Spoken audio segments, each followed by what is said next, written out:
Good evening. Welcome to BC study circle. ఈరోజు మనం చెప్పుకునేటటువంటి అంశం ముదిగొండ చాళుక్యులు.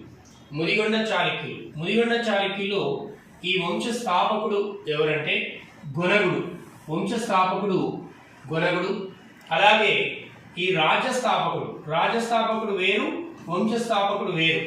రాజస్థాపకుడు ఎవరని చూసినట్లయితే కొక్కిరాజు. కొక్కిరాజు.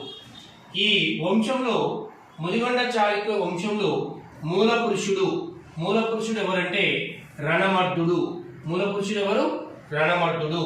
అలాగే గొప్పవాడు మొదటి కుసుమాయుధుడు. ముదిగొండ చాళుక్యుల్లో గొప్పవాడు మొదటి కుసుమాయుధుడు. వీరి యొక్క రాజధాని ముదిగొండ అనేటటువంటి ప్రాంతాన్ని రాజధానిగా చేసుకొని పాలించింది కాబట్టి వీరిని ముదిగొండ చాళుక్యులు అనడం అనేది జరిగింది. వీరిలో చివరివాడు నాగతిరాజు. రణమర్దుడు, కొక్కిరాజు వీరిద్దరు కూడా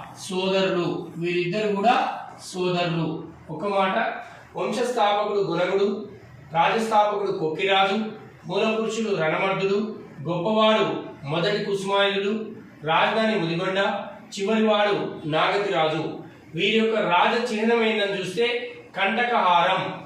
రాజ చిహ్నం ఏంది? కంటకహారం.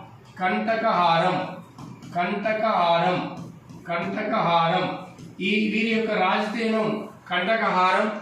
ఈ కంటకహారాన్ని చేయించినటువంటి వ్యక్తి ఎవరంటే రణమర్దుడే. ఇతను ధరించాడు. ఇతని అనంతరం దాన్ని వారి యొక్క రాజ చిహ్నంగా చేసుకొని కంటకహారాన్ని ముదిగొండ చాళుక్యులు వారి యొక్క రాజ చిహ్నంగా భావించడం అనేది జరిగింది.